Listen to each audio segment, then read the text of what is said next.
Today, the word of the day is Sankofa.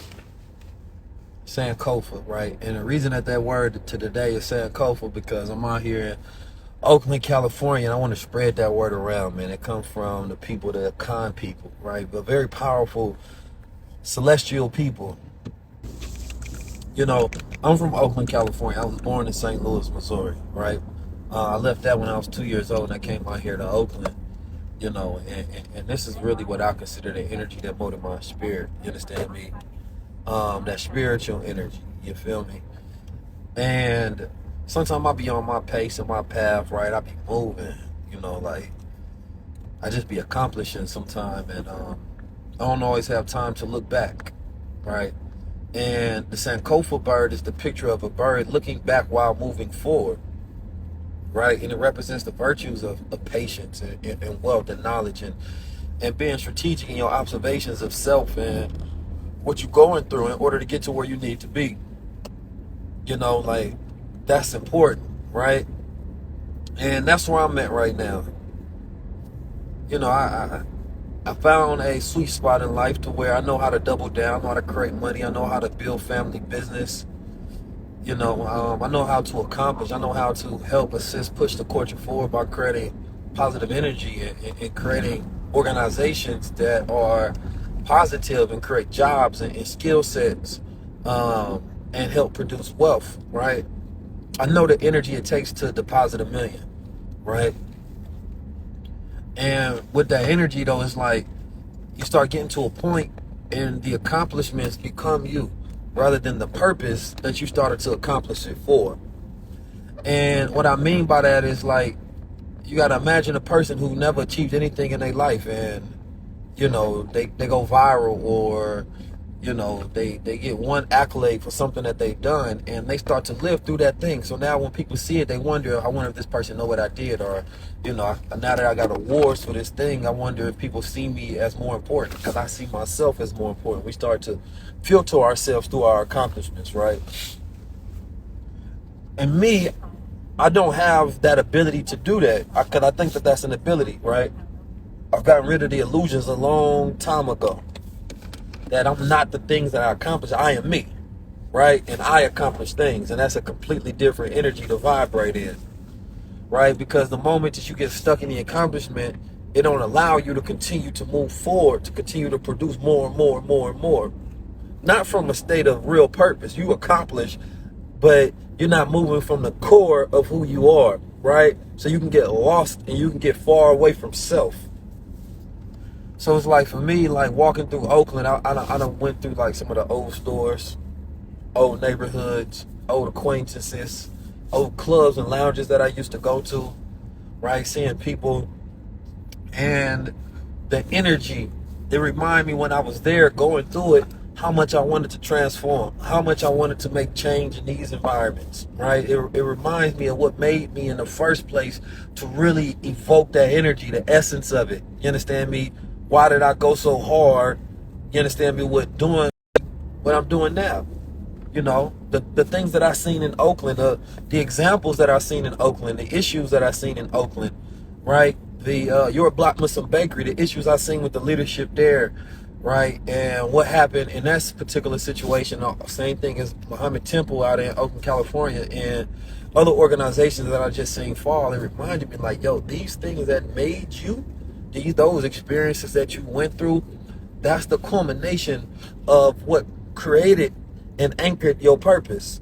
And out of that function is where I set off to go produce something in the world better than where I came from. So it's like as I'm moving forward, I gotta look back because it reminds me where I'm going. You understand me? And I can track the progress because I know where I started. So it's very powerful when, you can utilize, number one, culture, because that's culture, right? The Akan people out of Ghana, right? They take that bird, that Sankofa bird, and that representation is powerful. The old store I used to have is boarded up now. Graffiti all over it. It used to have life and energy. That was the best thing that happened on that street. Like for real, for real. And seeing people that are struggling to accomplish because they haven't anchored themselves enough to go after it like a bull, right? And seeing people who I once looked up to because I had not accomplished yet, believing that they were a benchmark for me to get to, right? And realizing that now it's like the top was only impressive because I was at the bottom, or what I perceived to be the top. And when you think you at the top, rather than realizing that regardless of what status in life you are, what accomplishment in life you still that same person all the time, just that same spirit evolving and attaching more experiences to it. So I'm here now, in Oakland, and I had to move around. I had to touch the streets. I had to touch the bases. I had to go, give some charity. I had to, speak to some folks. It's nothing like the love from where you're from, right? And it grounds you, absolutely. It grounds you. It re-energizes you, to go forward 1,000 more miles. You gotta get re-energized, and not just re-energized from the sense of accomplishment. Get re-energized from your roots. It's different. That's what I want y'all to. It's different when you get re-energized from your roots rather than your fruits. You know what I'm talking about? From the roots. So that's why it's important for me to really tap in, to really get back to the basis of who I am, because that's gonna keep me sustained, right, in a way like none other. It's good soil, and I suggest everybody take inventory over their life, and when you do inventory, you seeing all that is in it. You understand me? And understanding what's going on with you right now, and understanding why you are where you are, who you are, when you are, and I'm taking those questions very seriously, because it's going to allow me to be able to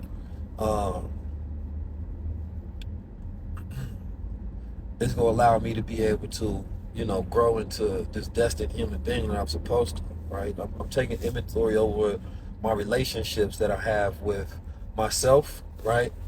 Number one, in the relationships that I have with other people that are in my life, and I have to make sure that these relationships are the best. Like, they got to be the most growing, the most cherished, the most powerful, the most, understanding. Like, it got to be in the best space. That's the only way that they sustainable, right? Because otherwise it creates this chaos that you can't grow. You know what I'm talking about? You can't grow. Like, I don't want to get to that point. I need every relationship to be good, and that requires me to have this intentional energy about myself, to think about all of the things that I went through and what I want to go through in order to make it to my next level. Like, I know what relationships failed in the past, why they failed. I know all of those different things. So when I get to sit down and I get to write out a list, I get to think it through, I get to strategize on what's next. And this keeps me accomplishing, because I never get to a point where I'm not clearing out, the clutter, the things that we pick up throughout life. The things that we don't finish from what we start. Right now I'm that person in my life where, in my family's life, where I'm the man of the family, and I'm the one who is the breadwinner. I'm the one who break the curses, which puts a lot of responsibility on my shoulder. That being first generation like that. Right? We starting from scratch here. But I also understand the laws of abundance, to where I can only give from a place of abundance. My younger brother said something potent. He said, don't give from a place of emptiness. Never give when you empty, right? So I'm never going to put my reserves and put myself in jeopardy and put me in this negative space. I got to give from a place of abundance. Otherwise, I don't have it, right? As much as I want other people to be happy, I first have to be happy to where I can help somebody else. Otherwise, I'm missing out on that point of life that I was born for, right? And so, we all have this ability to where, not even just ability, we all got a destiny to where we can reach a destination in our lives that will have us proud of ourselves, right? Us saving ourselves, and that's really one of the most potent points you can get to, is like when you realize that you're your own savior, and by saving yourself, you can help save others through example, through leadership, right? By teaching them how you did it for yourself, they'll be able to do it for themselves. And that's a powerful, powerful reflection. You know, like as a grown man, you know, as a grown woman, we got a lot of work to do, and I feel like I'm willing to do that work because I know what it takes. You know, I feel like as I get to grow, I get to become better. You know, I get to think about what makes me who I am, what makes me the human side of me. You know, what makes me love, what makes me hate, what makes me understand. You know, and then I can treat others properly, so I don't get stuck within myself. And most of it comes from the ignorance of self. You know, one of the most unfortunate sayings is that ignorance is bliss, and ignorance is nowhere near bliss. Bliss is created through knowledge, wisdom, and understanding. That's the mathematics. Knowledge, wisdom, and understanding. So you can't be living a blissful life if you don't know shit, right? Because you don't know what you're missing, and you don't know how to control what you observe. So when you don't have knowledge of self, you don't have the full ability to appreciate, you know, all parts of life and your ability to be able to unlock other levels of life. You understand me? And so it's a very powerful thing when you get to set yourself in a position to grow because of your understanding and of your knowledge. So the more that I learn in the world, right, the more that I learn of the world, now gives me power over the world to create my own. You know, the more you understand, the more knowledge and wisdom and understanding that you have in the world, right? It's like one of the greatest wealth transfers in history is going to come from NFTs and what's going to come from the blockchain, right? Whether it's cryptocurrency, NFTs, decentralized finance, right? Whatever it may be. The biggest wealth transfer, and people don't, like, our culture really don't like wealth, right? I will be the first to admit I haven't done everything to set myself up in every single way to guarantee wealth. I am, you know, further than 99% of the world in that particular regard, but we like riches because riches is fast. Riches don't really require responsibility. Wealth is longevity, right? Like to have wealth in a relationship, to have wealth in assets is to really set yourself up, not for today, but for all the tomorrows as well, right? So like, it's easy to be good for this week. It's easy to be good for this month, but like when you start being good for years, it's different. Like y'all know, some people can be confident they got $3,000. They know their bills is only, you know, a third of that, so they feel like they good. They good for the month. You know, they can wait for another. They ain't got to think about it because some people live paycheck to paycheck, and when you do that, it's dangerous because you be good for a week, but you dependent on somebody else to get you through the next week, get you through the next week. Right? Or you be like, man, I got 3,000, I got 5,000. This gonna get me through next month. I can pay that bills. I can spend this much. Not that you really sit down and calculate a budget at all, but you know, like you get a roundabout number. You get a feeling that you gonna be all right.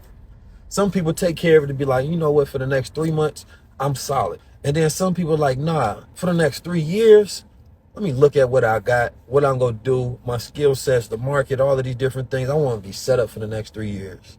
And then some people say, you know what? For the next 3 generations, I want to be set up.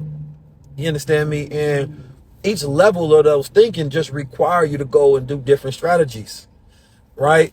And for the most part, it required the same energy. And the reason I say that is because it's 24 hours in every day. You understand me? Like the energy that it takes to be alive for 24 hours, right? It's going to be the same every single day. So at the end of the day, what's really required is for you to have knowledge, wisdom, and understanding towards the things that you want to accomplish, and then you are able to set out and produce those things for yourself. So wealth becomes attainable whenever we want it. It's not something that we can't consider and go after. It's something that we don't understand, so we can't produce because we don't want it. So the same way, if you want to figure out how you can be straight for a week, now your mind will start gearing towards doing that, right? If you want to be solid at any period of time in your life, your mind gonna figure out a way. So that's why, you know, I started to learn the energy it takes to deposit 1 million into the account, because I wanted to deposit 1 million into the account. But when I was thinking about how I want to deposit 500, I was learning energy and what it takes to deposit 500, right? It became mundane to me. I know I could, get $500 easily, right? But now I got so much to give to the world because of all of these different things that I created. $500 will be a fool's goal for me. $1,000 will be a fool's goal for me. I'm trying to think of now, like, do I want to make $1,000 an hour? Do I want to make $1,000? No, not a day. That's still too cheap for me. You understand me? Why? Because I know how much I created and what each one of those things can now produce, but it requires me to build those things first. So I went on this journey of saying, all right, I wanna fire this job that pays me 6 figures. I want to create that for myself. Then I want to figure out how do I produce 7 figures, right? And then I decided to say, what does it require in order for me to receive? So I produced a product. Well, if I sell 1,000 of these products, we can get it. But if I sell 1,000 of these products, now I'm saying that, wait a minute, I'm going to have certain things set up. And this is where a lot of people in their thinking, because you may want the demand of a product, but you don't have the resource of the team and the management to actually produce. So the question becomes, how can you serve that many people to produce the reality that you want? Because at the end of the day, it becomes about serving. So it's like, we take a product that I got, and if I can serve 1,000 people correctly, they buy the product, they get good service, they get it shipped out to them, they receive it, they get a follow-up email, right? And then I get a returning customer. I need to do that and duplicate that as a system 1,000 more times, right? And once that's duplicated 1,000 times, and then if I want to grow beyond that to do 10,000, well, how many people do I need to have? So my thought process has to be about serving others, because I need to figure out, how do I create jobs, right? How do I create teams? You understand me? How do I serve as many people as possible? So the reason that you learn how to deposit $1 million is by serving everybody else in an efficient manner. But see, a lot of people think of it in the backwards regard. They start thinking about how can you serve yourself, because all you want to do is receive, right? And so it's a different reality. When you serve others, you are going to receive by default, because it's reciprocation. It's a system, right? So the goal is, like, imagine if you could serve 7 billion people. That's what Amazon did. They trying to figure out, how do I serve as much of the population as possible? Go look at the great entrepreneurs. They serve. How can I teach as many people? Because they got an issue, they got a problem. You understand me? Instead of serve, a lot of people want to scam. I just need to get it from them. I don't really need to serve them. I don't need them to be happy. I just need to get it. So we take, but we can never go back from what was taken. We can't build, right, on taking. We can't build a Ponzi scheme. You understand me? Bernie Madoff already played that out. So we got to serve and then build as servants. Man, I served 1,000 people. Now I need to figure out, how do I get those people to come back because of my good service? So it's like on Goldwater, right? We have team meetings weekly. We start putting out monthly, weekly, daily goals, right? And I need to figure out, as the leader, how do I serve my team better? Because if I serve them better, they serve the people better. Well, I'm like, okay, what's going on with service? We sold out all the products. They said, what we gonna do next? Well, I say, listen, we gotta wait till the products come in. If we can't get the products in, then we need to figure out, how do we make people happy while they're waiting for products? Let's send out emails. Let's send them updates. Let's send them communication. Let's figure out how we can still serve the people while they're waiting. Like, the service don't end with the buying and the receiving of the product. The service is in between. The service is after. So the more service you give, the more value you create. The more value you create, the more deposits you make. The more deposits you make, the more you can withdraw. You understand me? So there's a flow, a metaphysical flow in the way that energy works, right? And when you really sit down with this, you start building systems and you start pioneering, right? And when you can build systems off these things, then they start to work efficiently to where it's automated, and these things start to grow themselves. There's nobody that has reached that like all the great ones. They serve. Everybody want to be a master. Nobody want to be a servant. The best thing, the way this country was built was on black service. We were on the dollars because we were serving a master. That was our greatest gift, our ability to serve others. But they figured out how to free the once slaves, right? And how to serve them while you pay them and they get rich. So they freed the servant. Then they serving you the clothes, the entertainment, serving you the food, producing everything for you, serving it up. Amazon is serving you. T-Mobile is serving us. Hennessy is serving us. Walmart is serving us. So the families decided to let the slaves off the plantation, right? And figure out how to serve the slaves and make the slaves pay us so that we can get paid. It's a game, baby. It's a game. It's all a game. You understand me? This world is backed by human service. The more people you can serve, the more power you get. It's very simple. Because every time you serve something, what they do, they owe you. If the industry was built based on the way that we serve this country, right? Then at the end of the day, we have to figure out how to serve ourselves.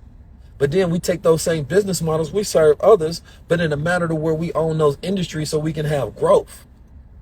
So it ain't about everybody being the boss, but you want to think like a boss at least, because you can't even help the boss if you don't think like him at all. And see, when you start operating only for $1, then you lose that ability to properly serve. Because then you will only do something is if you're getting paid. Oh, well, let me measure this by dollar frequency. If I'm not getting this amount of fiat currency, I'm not going to do this. So you stop serving in between. But the person that pays you is always serving. Always. That's how they win it. They always serving. Never stop the service. You understand me? So we don't like going above and beyond. I'm not going to do it unless I'm getting paid. You start working with family, they need to pay you for every single thing. But how did that person get in position? I bet they helped you without getting paid before. They were just a service. I bet they helped others without getting paid. They was just doing a service. And they learn how to just keep serving and serving and serving and serving. That's what the true bosses do. That's what the true bosses do. You understand me? That's how you learn how to deposit $1 million. Figure out how to give to as many people as possible. It's real game. So I get that all the time from people. Every little thing, once a person know you got money, oh man, I'm gonna figure out how can I get paid from this? Not how can I help serve this person as well. Let me figure out how I can help them increase so they have more. Because if they have more, they don't mind giving more. But damn, if you're trying to take the little bit they got but not helping them increase, you're not being of good service. You understand me? If I can figure out something that each person needs that walks by me, I can be of service to them and they will pay me for my service. Hey man, what's going on with your day? Oh, you need to learn what? You need this type of product? Oh, you ain't feeling? I got something for that I could be of service. Let me know how I can be of service. And then sometimes you can observe a person's situation and figure out the best way for you to provide the best service. And if we all operate in that particular magnitude, we grow, we grow, we grow, we grow. I've been of service to people. That's how I keep good relationships. People be asking me, how come you don't fall out with this person or that person? What is you saying? I was joking with my brother. I said, yeah, I don't do no sucker shit, number one. Number two, I'm always a service of people. How can I help you? Because at the end of the day, I don't be asking nothing from nobody. You know, people are used to you needing them a lot of times. So when they come to you, even when they come with a good heart, yo, like they coming to me, how can I be a service of you? And I'm thinking like, how can I be a service of you? But imagine that type of energy in a relationship where two people are just trying to help serve each other when they meet each other. Then they both can be of service to each other. But if it's one-sided to where like, yo, yeah, you the man, and you the woman, I'm just here to serve you, then that person is not like, no, what can I do for you in exchange? Because that's the law of exchange. The law of exchange deals with the law of service. The more you serve, the more you will have to get in exchange for your service. That's the reality of it. You know, so that's today's sermon for you, man. And, you know, today was a day of service. You know, being out here in Oakland, man, and I just remember, yeah, I had a store in front of Oakland, and I wanted to be a service, man. I wanted to create a balance in the environment. How can I be a service for your eyes and your energy? How can I give you something that you need? You understand me? How can I produce something that you want? You know, and the more I did that, the more people came to me for my services, right? And now I'm continuing to produce more services that more people need. Look at the reality of what's going on in America, to where there's a food shortage, right? People are firing their jobs left and right. The bankers can't even hire people. You understand me? Like the debt ceiling for the education has risen. A third of black people that go get education find themselves in debt that they can't pay back. You know what I'm talking about? And so there's a mindset shift that's happening where people are realizing, like, these things do not serve my best interest. And then that's when I got to step in to be like, all right, how can I be of service to you? How can I be of service? Because our people need something different. You talking about, we get happy to figure out how we can go into debt to get an education, and we feel like we making it out of high school. Our parents can't wait to kick your ass out because they tired of you. You understand me? 18 years they had you there. They shed a little tear, but they can't wait to get the freedom, because that's how America set it up. They set it up to you to have this relationship. I serve you for 18 years, then I'm going to let the world serve you for the rest. You understand me? But you would think that the same way a marriage is a lifelong service, being with your child is a lifelong service. But we no longer want to serve family. We want the world to go out there and serve it, right? So now we moving into this space, though, where we realize that don't work for us. That don't build wealth. That don't take care of us over a long period of time. So we have to figure out a different mode of service in order to give to each other, so we can create new social contracts, which is, how do we best serve each other so that we can have wealth, freedom, justice, equality, and equity, which is what this country was supposed to give to us by us serving this country.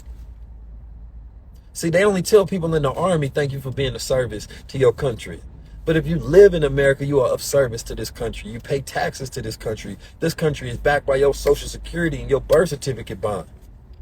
You are a servant of this country by being a citizen of this country. So what do you get in return for your service? Supposed to be protection under the law. It's supposed to be rights granted by the constitutional authority, right? But if you're not a part of that constitution, right, if they never really gave you those rights in the first place, then they never go serve you. The cops are not there to protect and serve you.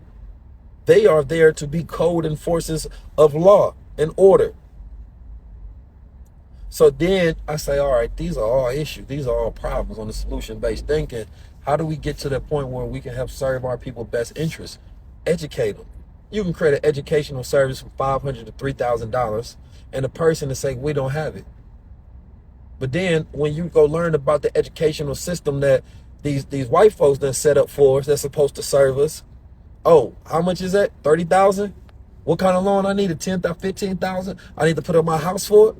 Oh, I do that because y'all told me that this is supposed to serve my best interest of my child. And that ain't been the reality. So it's not that a lot of times it's like when you see things that we create when we serving each other, we still haven't learned to value each other's service, because the only service that we value is when those institutions are serving us, even if they don't give us good service.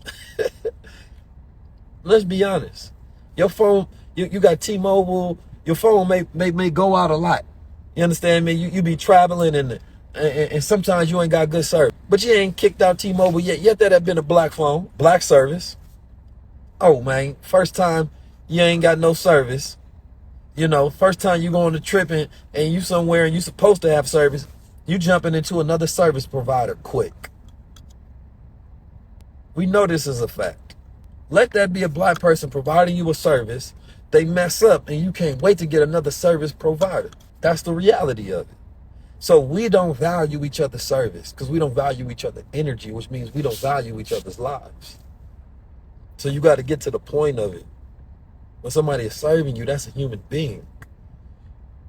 That human being has time on this life that they must spend while alive doing something productive. they don't have the wealth that they was born into, so they can't do exactly what they want to.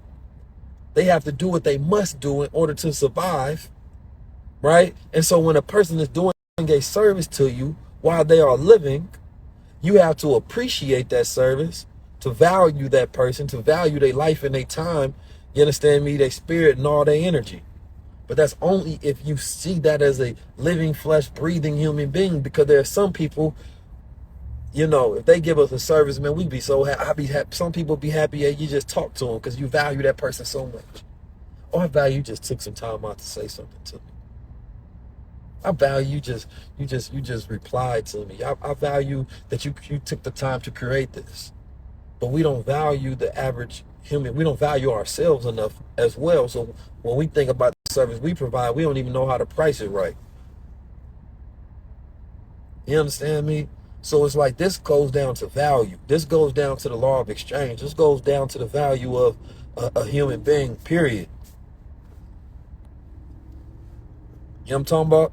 And when you learn how to be of good service and create good service, you always put that value on it. So it's like, you know, with the shifters, that was a good service we did. With the BWO, it's a good service. You understand me? With the IWS, it's a great service. With the WSX, the Wealth Standard Exchange, where we created a service where you can go in there and trade crypto, Forex, right? You go get free education. We're going to be rolling out this free education piece, teaching you crypto, Forex, trading, so you can utilize our service. So it's like we can service 1 million people on that platform. And we can teach you how to create income for yourself that doesn't require you to go into debt. First black-owned crypto and Forex platform, broker. Ain't nobody doing that. So we have to figure out how do we create bigger and bigger platforms to produce more and more service. Because the more service we create, the more industries we create, the more jobs we create. That's sustainable. That's sustainable. Nothing else is. You say you heard the war room. That's love. So y'all got to know, man, you know, in the busyness of my daily activities, I'm always trying to figure out how can I be of a better service, you know, and that's why I had to go back to my roots, because the roots brought me back to this message here. Like keys, you started to be a service to the world. You started to produce the keys to the world so everybody can grow, you know, and help unlock those minds that don't have somebody serving them. Because not too many young men and women have somebody serving them, serving their mind, knowledge, wisdom, and understanding, serving them new strategies, a new outlook, you know, serving them some training. So it's like, all right, somebody got to serve our people, you know. So I can only challenge myself every day to be a better service, and you know, it's with the faith that I have, is that, you know, I believe I'm doing a good service, you know, but that can only be judged by, you know, those who I serve, which are y'all. So humbly, as your brother, as your servant, you understand me, I'm gonna continue to do the job that I was here, that I was granted the energy to do, the intellect, the tools, the skills, right, the talents, the gifts, in order to produce, right. And I just hope that y'all allow me to serve you more and more and more, right. That's the goal, you know. That's the real master energy, you know. So today I want y'all to think about a way that you can serve 10,000 people. How can you serve 10,000 people? You know? And it may start with, see, and here's the thing, when you go into your thinking, your first thinking is not, all right, 10,000 people. No, your first thinking is, how do I serve one person, then multiply that? How do I figure out how to serve one person good? Then I can serve 10, I can serve 100, I can serve 1,000, then I can serve 10,000. So mathematical thinking is important when we go into problem solving as we approach things. How do I serve that first person? And that first person is always you. Because if you learn how to serve yourself properly, then you have the wisdom to begin to learn how to serve others properly. You know, fortune is waiting for those who work. Fortune is waiting for those who work. Everybody wants to make a withdrawal before they make a deposit. That ain't how it works. You gotta make the deposits first and ask yourself, what is the energy it takes to make those deposits? You know, the more you give, the more you put in, the more you have to take out. Oh no, so when we operate with that good God energy, we always serving God. You know, when you got your energy aligned with God, that's a fact.